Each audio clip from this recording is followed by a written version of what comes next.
Inside Story Uganda, real source of political updates.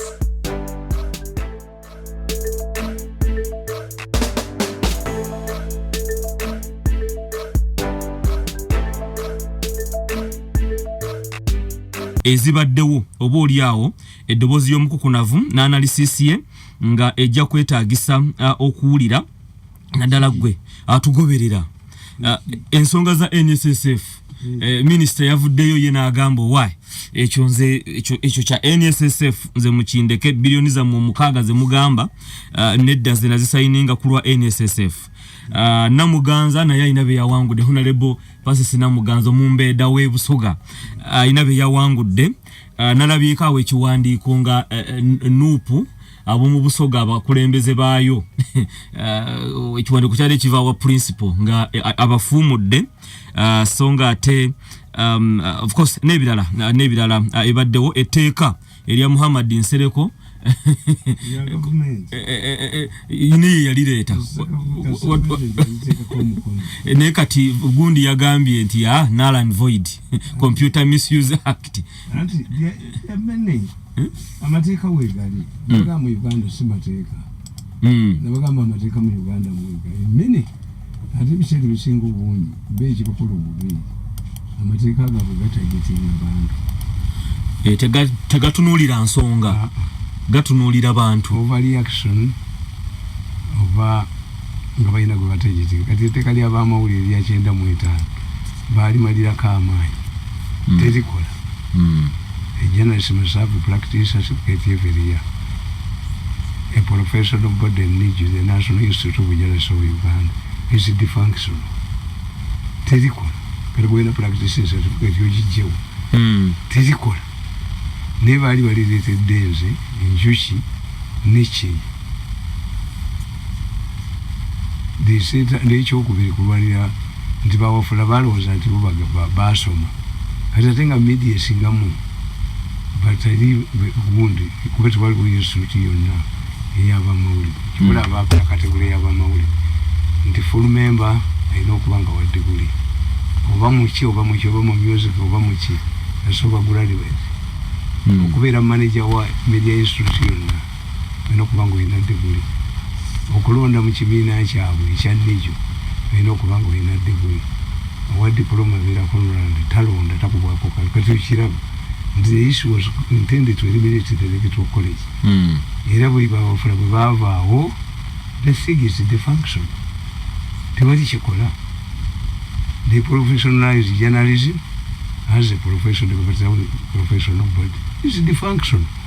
The last president of Nigeria Linda Nabasai tekola kakati olwo efforts were taken to take it again ne baleetiteeka eddala erya secretary in law Banyarwanda tokusosolagana when the Banyarwanda went back teryakola teryayido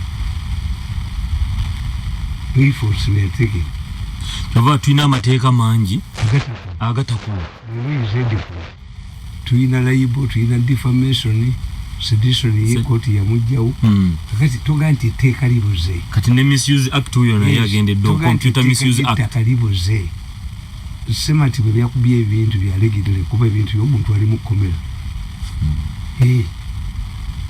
ekitegeeza etteeka amateeka weegali tu nti bo tebatraininze mu myaka 4 bantu bazima bloga abakiba bali akosera. A source must be credible, you must be knowledgeable okudefending ekintu kitegeeza onoonyereza tomala samwa bale mu kutraining accountant program ze muzijjeko train another Mirundi uwo banga mbaga mukazi owa batamanyi kufumba ku lunaku okimanyi wa muliraano Hero genda no kyafumbye oba mufumbe mwenna genda mu kiyungu mufumbe mwenna to have abajogere but it is difficult okugera government why ebisinga ntalo zaabo why do I defend billions of national security fund kusiridde am I not a human being kati bene bya succession ne uliro fana ayogera Often is one. Yayogerera government. Is one of the most intelligent people in Ireland. Abamanyi media. What frustration does he have? Chobula ali akubaluka mu studio ne muwagira. Kuba atunulira abantu abali asente. Ngate bavuma musebe. Ate gayitalina. Atudde nabo Bazilia kyekyabaddeo Mau Honorable Mau yagambye nti Mwami Lukwago yogera kubanga nga genocide tanaleta bujulizi businga kawo saleta sala kubana lutalo na Lukwago na muwangula Lukwago zana itingira kubo Lukwago bamuvunana kontayina buyigirize koti neganti abulina tiyasomera ereva amanyamala Lukwago bamuteka kakachiko kabagameyire mu Kampala nikamuzula nga ine misango jeyaza mbaba zinaga tutese diwe discuss criminality era naleberawo Lukwago bali nga bavuganya ne gundi nese matimu abena ali mubenyeni bali kinga information ndiba kubyo obululu already obutiki akalule kakazibwamu era Lukwago nakoma he's a survivor aina group mwina ali Lord Mayor and but in factions see united the party interests of personal interest if I can get a plot kubanga muchimutamu where do they fight over company is the center of business 2 nti Lukwago kubanga taina nyuma na yale kana nachibasuza kati bayino kwogera naye in fact numbers ya leta Lukwago abakuma bulunga Lukwago taina abakuma buluku 1000 polling station yali taina had no money yajanga independent yali wa DP he defeated these people yes nti usema timba bali bamubalanti wa Mbabazi kakati ngati sibayize kukiza wa Mbabazi kubera mu Kampala sema timba ndi bamukuba kwa meya kubanga mulimu ettaka gwechuki mutamanyi mu Kampala every day waliwo plot expires era plot lizi yayo bwebwako bebajetwalira yes kakati Lukwago is a friendly force ekyokubiri population insulated themselves and inoculated the population muli yabagamba Bobi Wine sente z'abana Uganda sizamu 7 azileta yonna muzirye kasitazijja totegana kuzisuula gweteeka mu nsawo zirye lya kati population ntambulira mu taxi naye abantu bonna bagamba nti Lukwago tayinza kulya sente ku ssale ate Lukwago najja abamugezi niwe aba yaziri yavuma ssale ku mukolo kulale yena inoculating abantu kino kigenda okujja nga amaze omuvuma this is what women do omukazi bw'omukwatira mu loogi nga mukamukwano gwo agenda wabba n'amugamba nti ankwana kati kugenda okutuusayo olugambo lw'omusajja agoba misinde how could Lukwago who had taken money from Sale abuse Sale at Irali yes okatega kijinji yes and that's how ndemba gamba ndi omuntu anasikira mu 7 aina kuba wa maji yagambye mukamawo yagambye akomawo okuyita mu vice president bade nali chankwanzo kandabe nagamba nti bannaye vice president yagambye nti bannange the cost of no successor yes nabaga nti wali musika wa Museveni no wachikona ko wano likulokutano wetwali wana no ati ballot paper ya 226 bulabako president Museveni akoma ngate mufunye wa amaje temubasobola kakati gwesokola be wano nzemba yamba singanze nange nalingi yenze vice president yakatiemu nti singana nalingi yenze jajja akomawo 226 singana nalingi yenze nga nange ngeza mu group yabo temwali badde bubinyi kwa bana basajja temubasobola tikakati kwetunulira omusajja ono mutegesi w'ebivulu buli lwajja bamugulako misango mirala why tajja kutegeka kivulu kirala yakoma ku bya 219 incident banne be bamulinya mu nsalika yewe janga inanga asomanyo misango endera ngenanga asomanyo misango endera jona genze bampise espesi Diana agenda ku kivulu ki Leero nebasanze batudde ne police kakati if an incident happens police tetudde nabo ne bateekawo measures. They are unexpected things. An accident is an accident, a stampede is a stampede. Oba mulumbo omusota gugoba abantu abo abakazi ekisanyi kiddusa abantu emisinde. Naye kakati Sebalamu ali mu mawulire deliberately nono ali mu mawulire ekitegeeza ewa Sebalamu tebaagala bagendeyo nono tajja kutegeka kivulu. Naawe katukwate tukunywerezeeyo ne baddira bus emu bweti egudde nedda abantu mu festival season emu ng'abaana bamuzibe baabokya ne bagamba tutaddewo stringent measures ku traffic. Wabula they don't discuss the real issue. Nti mu Uganda mukamu osanga bus ekolanga ennyonyi. Bus bagiwa obudde nti bwebembala okutuuka Kampala enafujja mu ssaawa bweziti. Si nnyonyi esanga accident yes. Njola bavuga endini. Look what the mechanical problem. Look what the festival season. Oleme kumuwa budde. Bus zina routes. Wakati kuchema bazi violating kubanga bus bazikobamu abantu ne basigala zokka bokka bute bavuganya. President yalagira Kamulu bamusasule bus zeze bayo kyolo okutambuza abina yafate bamusasudde kuba routes bali bazitutte. Kakati Bob they capitalize ku incident yemwe ya bus as if it's the same incident yeri wasi mu mwaka. What about the blind children whose school was burnt? Nga n'omugenyi omukulu ali wano mumbeja. If you don't have that brain etunulira ebintu bino nga temuyina wamajenga president mujja kuddayo ku byalule ne binayisa. You need a man amanyo entalo. Yes, nti eno group yo eyina media yet planning before nemanya nti we are going to silence this and highlight this. Nti nantaba omusajja abadde amugoba n'agamba bodyguard we nti kuba mu bbanga. Bodyguard we n'agamba nti no sijja kukuba kubanga situmanyi maanyi gaalina tuyimirize buyimirize mu ttawuni. Nantaba n'agenda ku poliisi n'alipooti.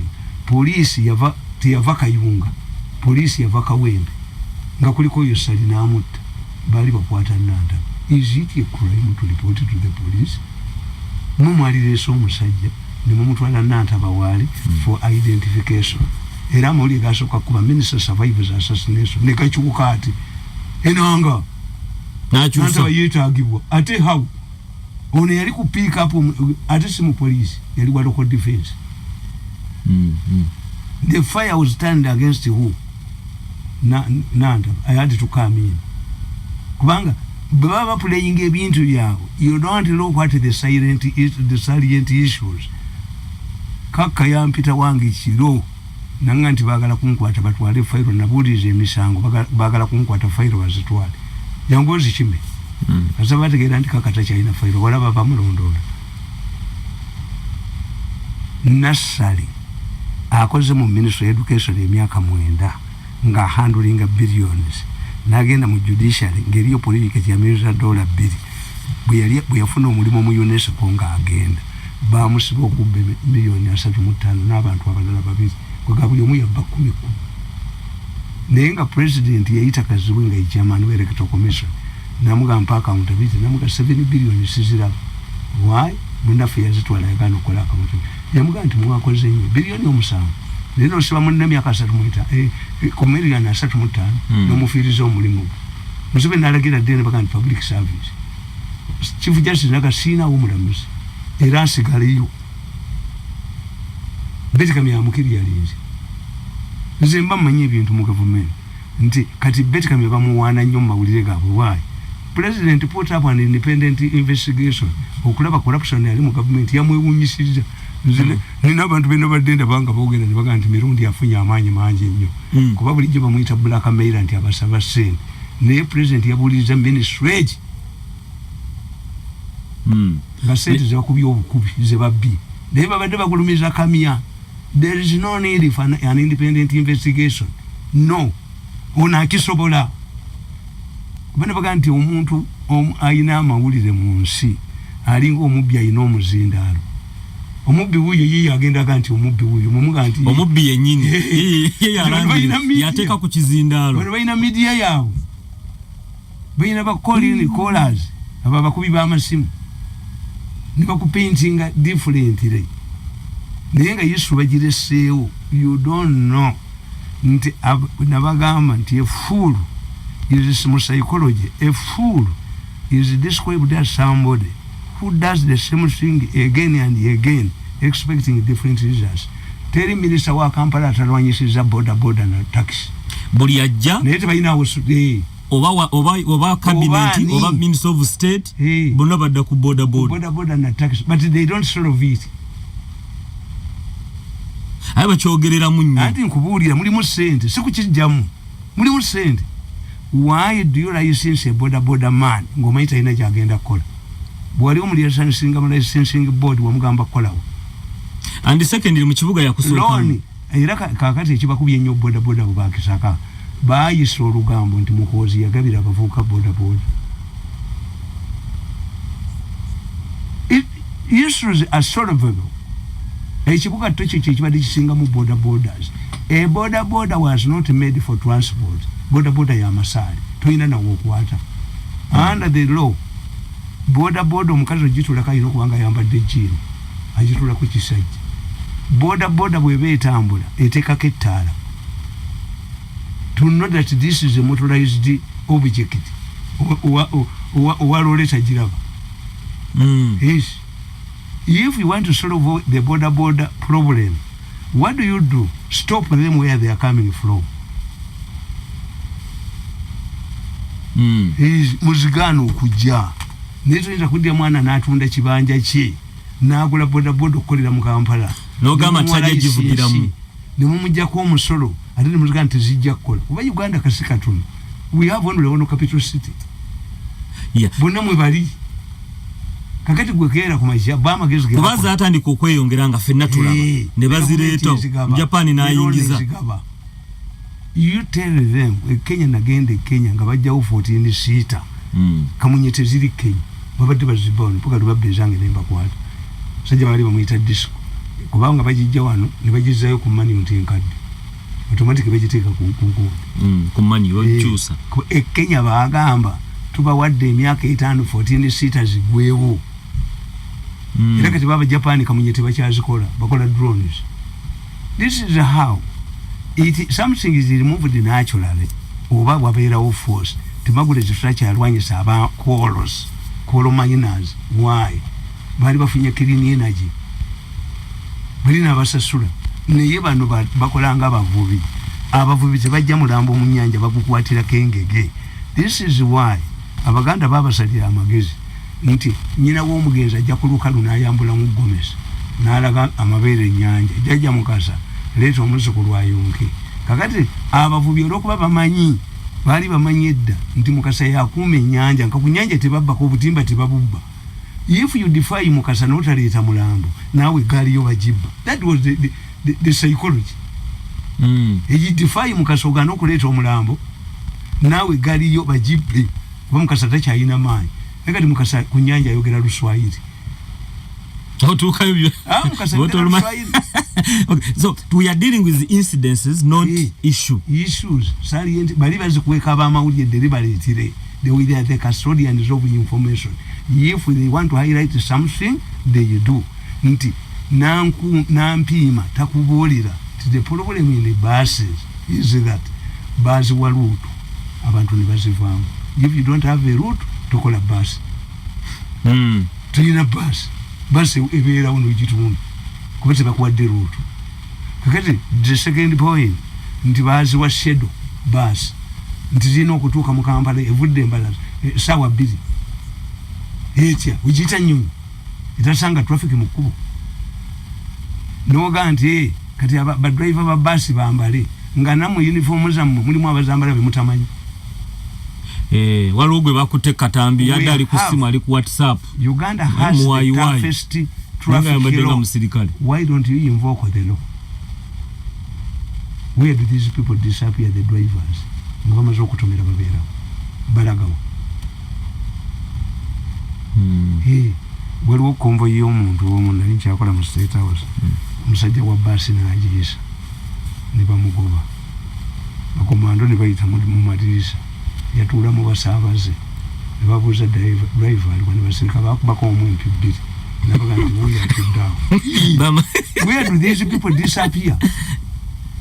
badriver ba basi babulira wa kuba ne ba conductor bano baba manyovuga kati ekiba kibwaddewo conductor yatuula wali invoko lero etteeka lya traffic ngera development wennampima bakola etteeka lya traffic mu Uganda kambwe nnyo omusajja yatomerwa omwana agenda ku nampima alina kubanga alimanya afande nampima agenda ku batifale okusoma omusajja n'amutomera wa taxi n'amukulula paka ku bitale wandegeya parliament overreacted.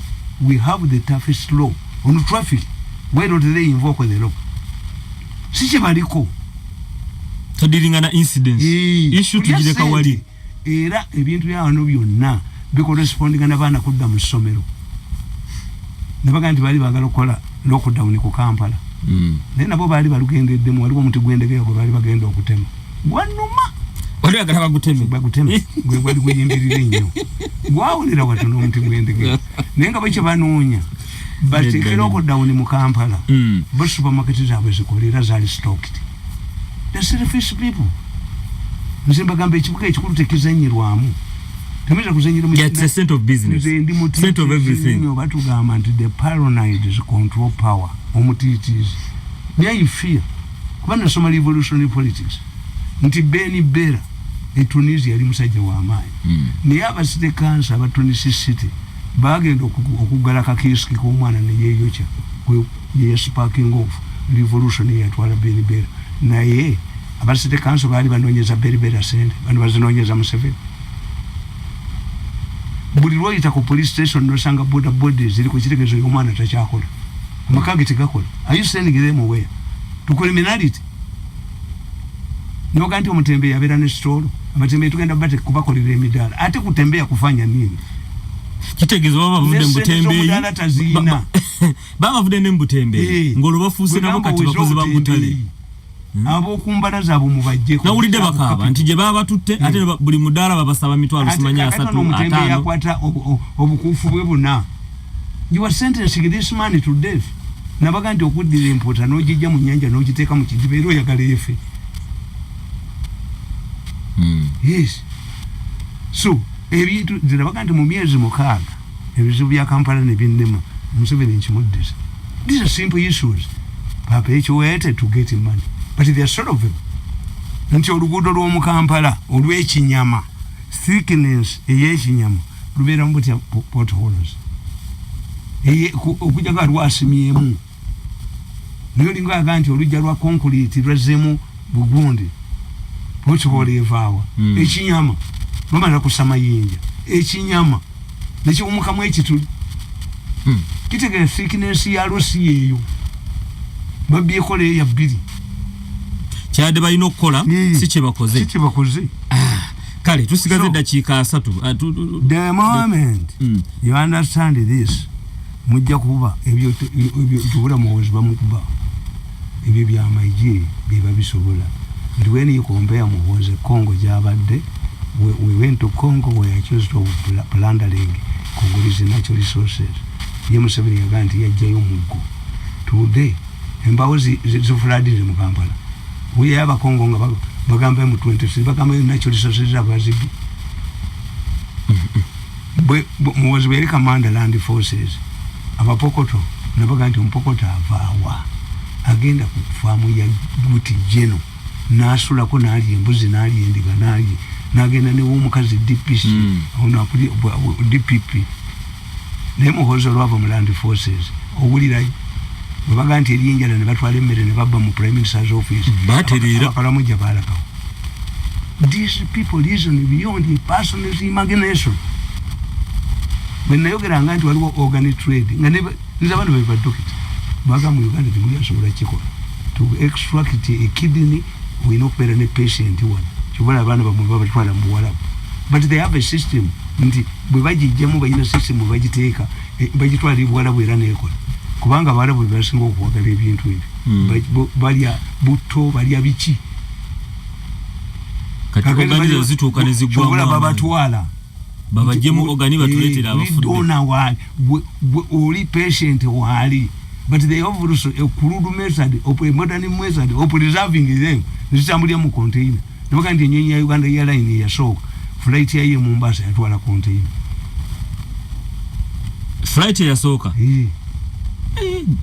gundi yagendera mu ezo gundi ezo zimulabezo Bombardier ze Canada zikola internal tezikola long distance Bombardier wali yujulide kewalala yeyichi kampuni kya yinyenye na Bombardier niyo bali bagalo ogule okuddayo era bagulendana omukazi wa Uganda Airlines bali bamugubye yali alalide mu parliament ayade tukama out Jennifer ngabali bamugubye omukazi egundi mu Queen bwe yali ajjawa president yagenda ne secretary general Makinon ku luguudo lw'Entebbe Makinon n'agamba president nti Queen tasobola kujja luno luguudo emotoka gamansoka bwe gamukuba president n'agamba nti babakwata n'alagira abakona naye omuntu yababuulira Museveni anyizo lunyiga bakwatirawo munnaabwe ingini yabagonza yali alagana bwe affe twakikozeeko dda balina preemptive arrest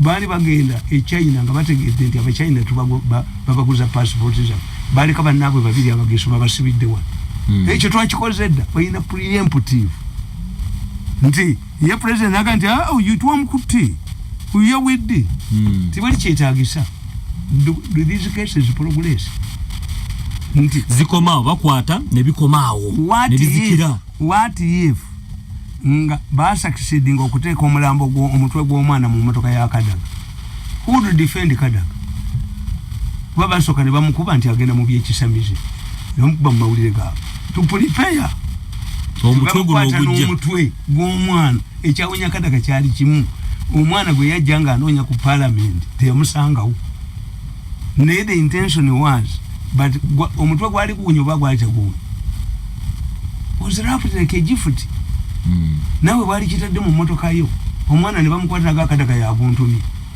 Kadaga olabe nwana gye balwanamu to risk somebody's future nze bankubira no tema munno no wrapping omutwe no otwa yes ate omwana bamujja mu kikajjo uyu pastor yali alimba omwana wo mu kikajjo wano namasuba wano mu kikajjo Masaka pastor yali alimba omwana wa mu kikajjo nete mulira obukyayi omuntu bwaba kuyinako watira omuntu omulala bankubira akatambi Museveni nazibiriza amaaso gwate tuwawa ngaakulira omuli bubi omuvuma Museveni is a fool where you were namboza Mr. Mirundi Museveni is a humble man why are you abusing me I'm not abusing you excellent but this is your voice yes it is mine but do you know how they do that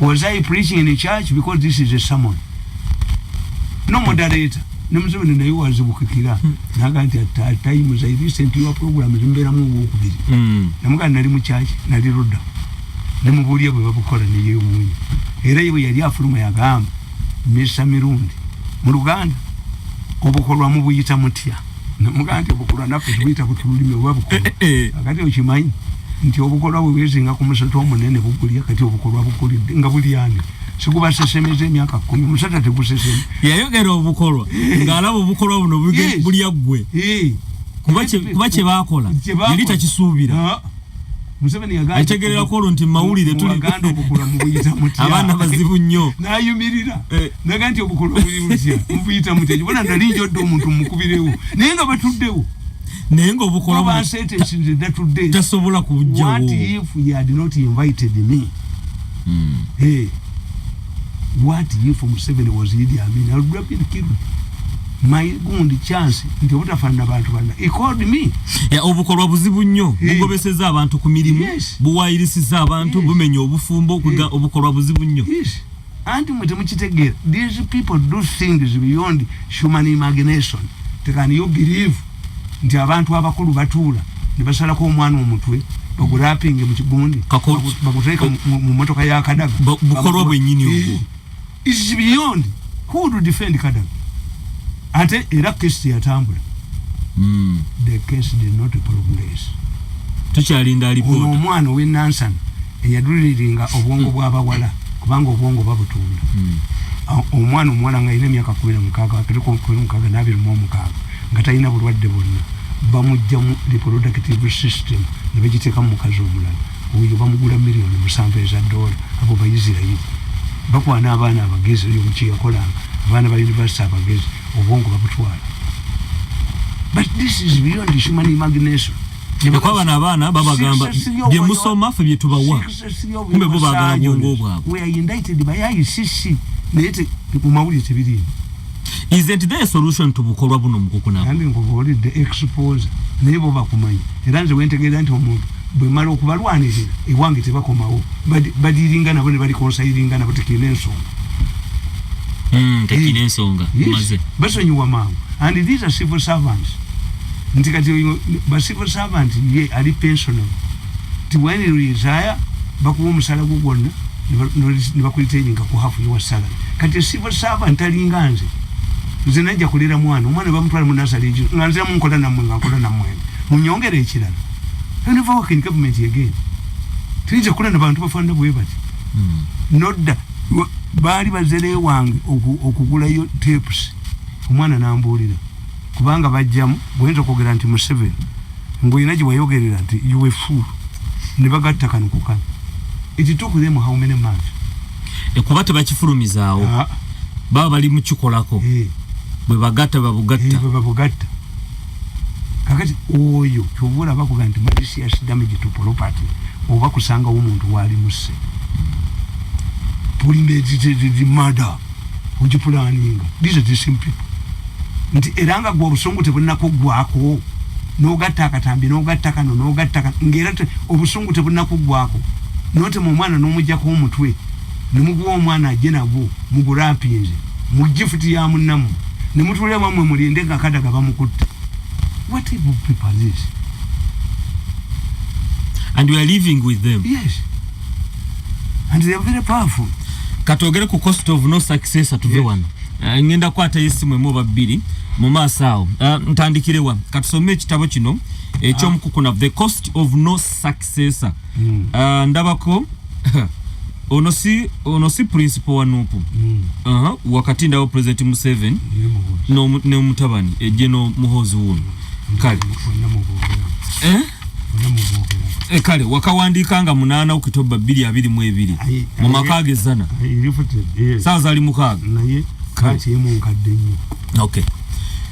Kantandikire wano. I always start my books with a Chiganda proverb because whenever I am confronted by a problem, I seek guidance from my village wisdom, my father's wisdom, the Chiganda wisdom, and my academic natural wisdom.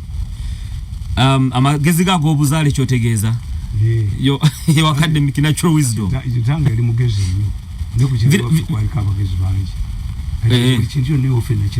Okay. The Baganda have 3 important proverbs to describe the gist of this book. They say that ajjanjaba omulwadde si yamusikira. Meaning that when someone cares for a sick person, there is no guarantee that he or she is the one to inherit the sick person's property when that person dies. This also means that people make early decisions on who should succeed them and not at the time when they are sick. True. You can treat and take care of your sick father just as a responsibility, but not for selfish interests. Another Chiganda proverb says that okubweso okasikubulia, which literally means that the first person to pick interest in something does not necessarily have to get it. This proverb is true in matters related to marriage. The first person to pick interest in a beautiful girl at the village is not guaranteed to marry her. She can prefer someone else for marriage. There is another good proverb which is important in relation to the current affairs in the country. Chitagenda azala bagenzi. It means that when a person lives longer, he buries his own children and his wealth is inherited by his grandchildren. This applies to politics. This applies in politics to such that being a crown prince does not guarantee you the right to succeed your father to become the king. In fact, history of politics is full of crown princes who did not guarantee to become kings. Succession politics dictates that nothing is more challenging than guaranteeing from crown prince to a king. Looking at Uganda's political history from 1986, all the would-be Museveni successors who were perceived as blue-eyed boys of the president have been swept away to the west side. In an interview with the weekly topic, the late Chilunda Chivejinja was asked to predict Museveni's successor, and he quickly pointed to Dr. Kizza Besigye. At that time, Dr. Besigye was the most powerful minister in Museveni's government. Yaliko wa manyi mu government. Dokita yaliko wa manyi. Bakwata aba DP. Nga ye minister of state. Just the minister of state. Nenga alina amani. Somogere naga nti basajja bakulu mu gawe special diet. Besi nawandika eruzira temuba wa. Natowa order. Omuyekera taweebwa birungi. Asa osula gavumenti taweebwa birungi. You have not seen these people. Nero olugero wandi lutaddemu olwa Buganda atakulaba yakola ki. Bagera ne bakwata abayekera bali bayita abayekera bakiri muto. Tinyefonza yabagamba. Manya abasajja bwera bali bagezi. Kasiri kwanga yabali kodi. Kakati kasiri kwanga bamubuuza. Katepo keru bakadduka mu kakalaji nga bakajjeeyo. Yayogera keru nga kali kadduka. Ate bwe bagenda mu kooti tebayogera. Aba bakiri muto. Bezi yefonza yajja mu kooti n'agamba omulamuzi yamweronya. And I know you are going to acquit these people. But what makes me happy is that during Amin's time, these people would not have seen an inside of a courtroom. Yes. At that time, Museveni had made a statement to the effect that the problem of African leaders was overstaying in power. Okay, now what Chinwezi yachogera. Too many ordinary people, Museveni was going to be in power for only a short period. He had only asked for 4 years as a president, and the people would not expect him to extend his government. This is why the weekly topic asked Chilunda who would succeed Museveni. He confidently replied, for Museveni's successor, the matter is solved. Kizza Besigye will succeed him. Subsequent events proved otherwise. What Museveni said about African dictators was that they never subject themselves to election and never ruled their countries with a people's mandate. There was also Elia Kategaya, whom the newspapers always refer to as the de facto number 2, given his closeness to Museveni. However, Kategaya did not go beyond being deputy prime minister, and at one time he crossed to FDC protesting the removal of term limits. Apart from the other two, there was James Wapakabro, who had excelled as a chairperson of the Constituency Assembly. He ended up as a national political commissar. What about General Henry Tumukunde, who at one time told the people of Acholi that if they stopped the war, they would get the position of the army commander. He was the only army officer who commanded the 4th Brigade in Iguru who did not become army commander. He bragged how he made J.J. Odong commander but could not become army commander himself. General David Tinyefunza cut off the whole of the northern region of Uganda for almost a year and attracted a lot of public attention, and it is alleged that he ordered the battling of opposition leaders, including Daniel Omara Atubo, who was then a minister in government, before trying them in Kampala for treason. Whenever Tinyefunza visited his home area, Sembabule, helicopters would be seen hovering over his convoy. He caused a political storm when he tried to retire himself from the army using courts of law. However, with all that clout, Tinyefunza, who later changed his name to Sejusa, perhaps in preparation for a presidential bid, never became an army commander. At one time, Bidan Disari described himself as a kingmaker and made a report from his ministry, which ushered in multi-party politics, served on any electoral campaign team. He was later sacked for opposing removal of the presidential term limit, constitutional provision, and his performance when he contested for president was dismissal. When he fell out with NRM, Museveni described his role as a spoke in a wheel of a bicycle which cannot stop it from moving. Museveni agamba nti kingmaker mugali luweji never ruvamu egali ompira gusigala gutambula kubechi kole egali sirupanga. The question is, why did political giants fail where the little knowns like little knowns like former Prime Minister, the late George Cosmas Adiebo, Chintu Musoke, Haji Moses Chigongo, and Robina Nabanja succeed? The answer is that politics, like a soccer and war, depend on luck. Take an example of General Katumba Wamala.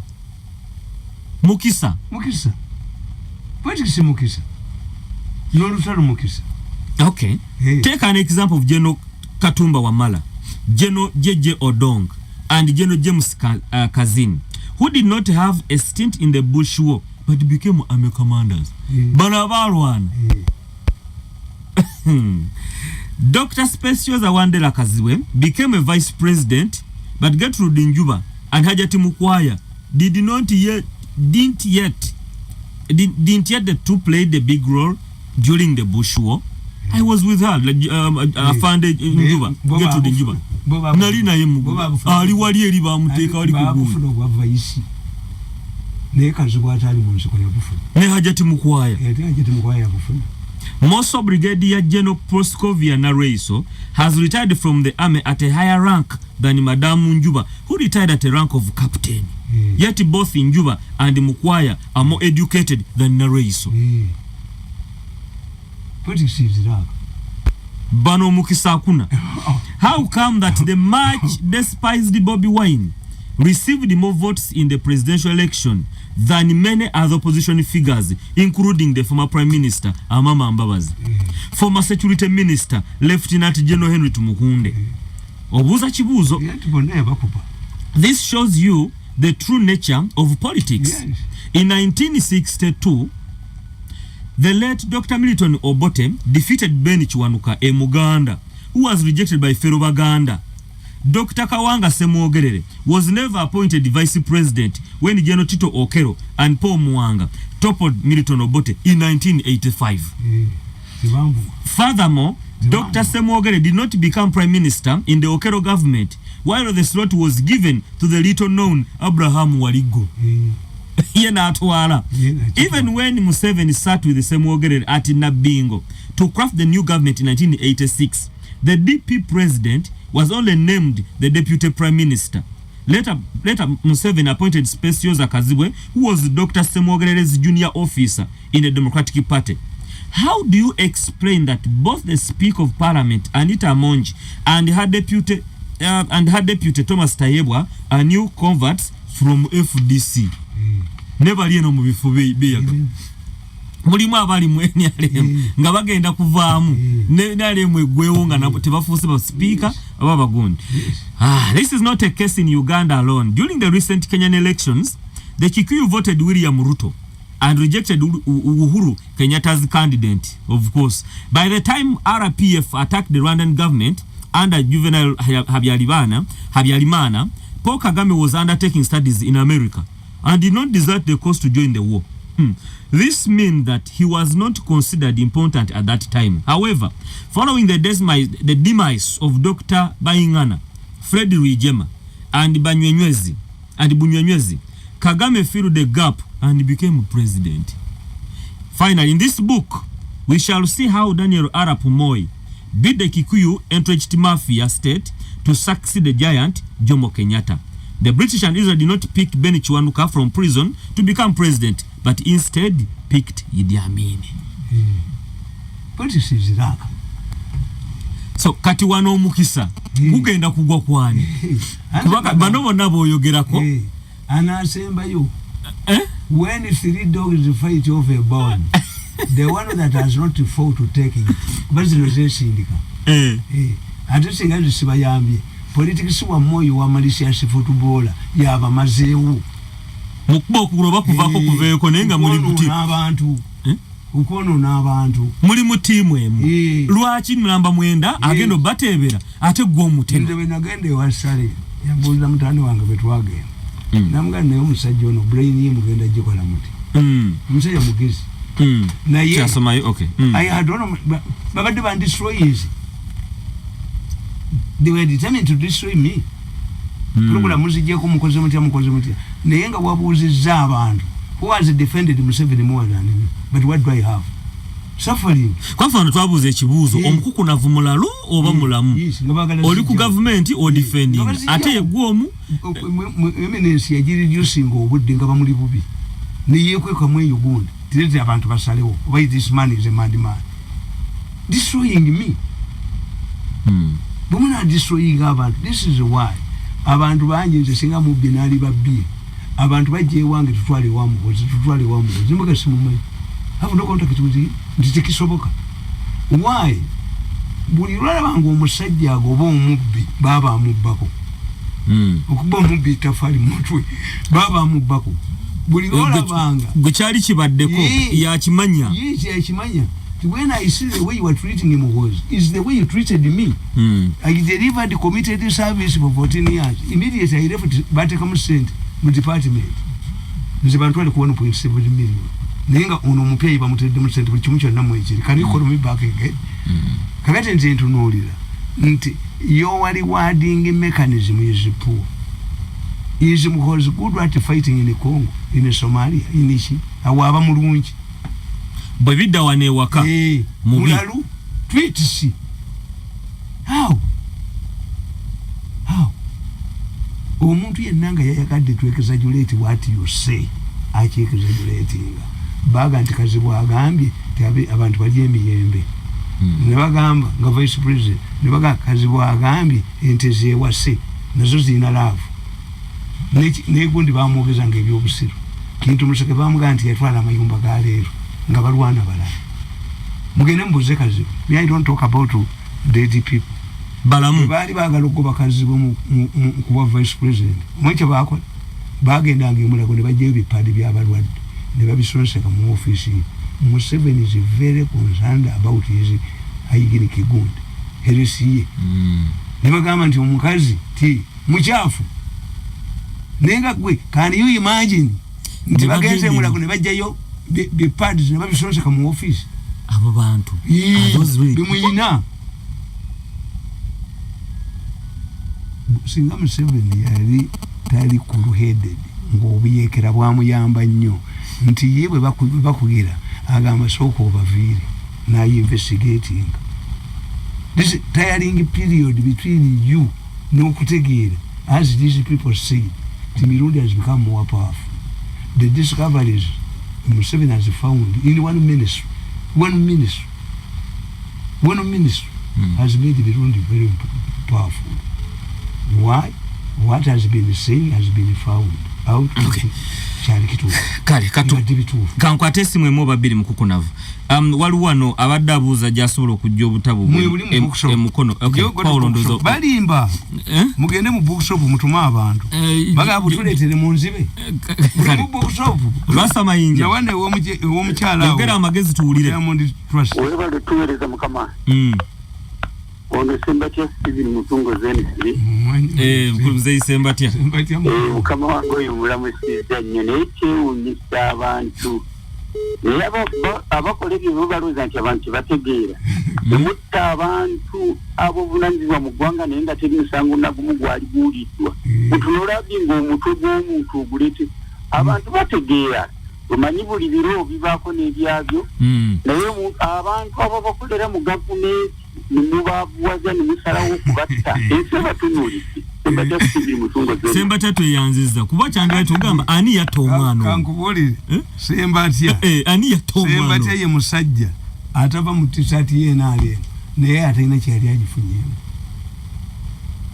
bwabaawo ekyokukola kyonna nga yadduse dda yasooka okwambala t-shirt ye naale and you see buli muntu ayagala kubeera mu gavumenti Give him money afune kye yekolera. Give him such a money afune kye yekolera. Yes, abantu bonna tetwagala kubeera mu government. Me, I don't want to be in the government. Why? If I was part of government, sina fad. If I had left, nze nina ennyumba nja kutwalayo ewange. Ennyumba z'abapangisa self contained. Zimulungi zinazijjamu abapangisa. Namanya bajja kuleetamu emmundu bankwata. Ekimu kubyangano gena ku president's office nga office yange irinanye ya sale nimbaga bajja kuteeka mu bomu bankwata bagayita ayagala basanyawo mwenna abanyarwanda kibakola kubijja mu kayunga ddale nebaza omukutunavu navu kubira ddala nafe gye tuli wansi kutuziya tugoberera ate balina kakyini kanene paka buloko gavumenti yonna gyebali tubalire ddala tulaga kakusereza uganda yafe nabuwanira ddala ffebo kati muloko gavumenti gyebali laba nsambu nsambu yali mukwano gwa Bill Gates nsambu alina amagezi mangi nnyo akola ezo gondiza mwezo nakati akyamukolera kati president yakyala mu America asinkana Bill Gates yamuwa millions of dollars ne bazikuba nsambu bamugoba balwanyisa nsambu ne bamugamba nti yavumye kabaka naye ekyebuvumye tebakyogera yavumye kabaka nawuliranga balwanagana nakyo Florence Namayanja muntu waabwe nnyo eri deputy wasebagala ne bamuwa miliyoni 6 tuliroketi yakuba ensambu omusajja wayisite kati simanya ambasada ali gyeri nze sigenda nze ndeka bwange kweba sigazisa katonda mirundi ebiri Rasta Mayinja I don't kwebale kuweereza bwana Mulanzi nanyono Daniel Serinya Lukabwe hello tukuulira yogera bwana Mulanzi tukuulira twese twebaza nnyo mukunavuoyo for the last 15 years abadde agezaako era tukyandenga omuntu mbadde mufuna nnyo era nga alungamya bulungi eggwanga atuyambye nnyo mu kulwanyisa abafere okulwanyisa abamafiya abafefesi n'abapepesi era tumwebaliza ddala webali kuweereza olunaku olulungi Serinya tweyanziza very straightforward message yetuuse bulungi emyaka 15 wangi mwebali kuweereza sebo nkale amanya pampita Isaac Wapahabulo njola kwebaza muzeyi Tamale mukwano gwange nyeera muwuliriza nze ngamba ekintu ekizibu mu gavumenti omuzungu kyayita impunity obutagambwako. There are some people who seem to be untouchables era nebaza muzeyi Tamale kubanga is touching the untouchables abantu kwa nafa abamu abazadi bafe bakulira inare munaye tuli wano tubonabonera mu Kampala kale mwebaza nnyo ddala muzeyi mutani wa wakapuvu gwe tuva okwogerako naye bagenda ne bakwata mwennyina ne bamutwala mu oyiro yadduka misinde kuba kati abantu wadde obisoma nga tubisoma wano mu kitabu tulinga looza nti yadduka bali bamutiddeyo nadduka yadduka gavumenti ya Museveni bw'ogivaamu nga tebakusibye kubanga bwe bakusiba ate otunda ebibyo n'ogula looya kati agenze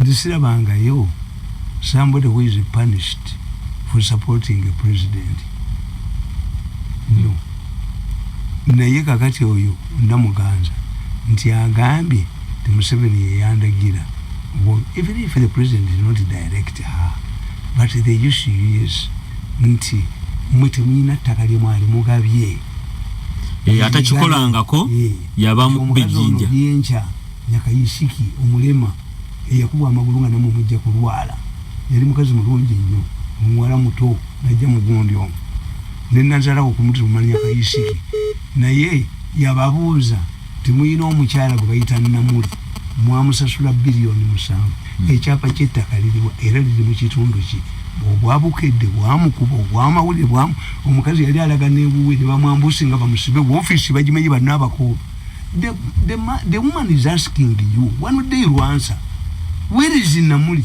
and here her land and the land title you are compensating 7 billion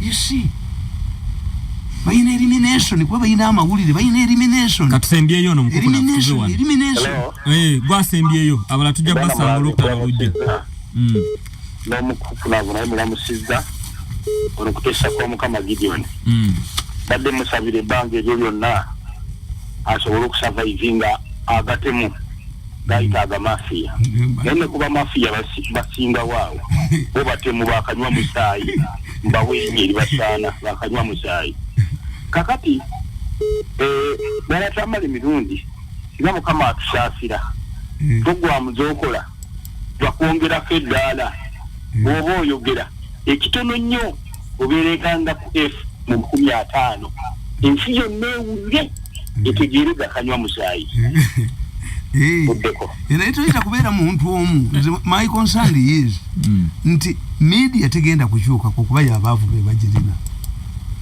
media yes tikakati gwe weebuuze tegule yagenda mu kooti awaabire muhoozi omusango guli ludda how is the case progressing yes naye mulowooza nti ensi eno egenda koma omuntu bw'omulwanyisa ennyo afuuka yiniwadiruukingi takusonyiwa ng'ennyindo bw'oginyigiriza ekigivaamu mugende musome ekitabo ekyammwe bakiyita the making of an African statesman abakikuyu baabonyaabonya mmwe naye yabaavuwaza banka zaabwe n'azisuula at one time mwenye n'azisuula ebbeeyi mubonyereza bakikuyu naye at one time there was only one kikuyu mu gavumenti yammwe bamuyitanga Kamoso Joseph Kamoso nga bonna abagobyemu nenjonje yamuyamba okujja mu buyinza naye n'amukwatako kibaki yaga nti abagala okudda Kano baloota batambula Kano eringa okujjawo Kano kiringa okwata ejjirita nosala omuvule bwe yamugoba n'amuhumiliatinga n'amujja ku bwa voice n'amutwala mu gere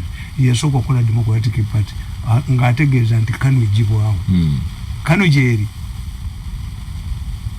Kano teriiyo yaggwawodda yes Kano teriiyo depafulu Kano sejja yakwata Sseggwanga n'agisala sikuku ku mukolo mu 75 naga nti Kano njijeewo baamusiba kamiti myaka nga bonayo kya baasi so nze mbatunuulira tukiyita group psychology nti bakye beesiimiddeko nti be babikola baddamu tebategeeragana nabo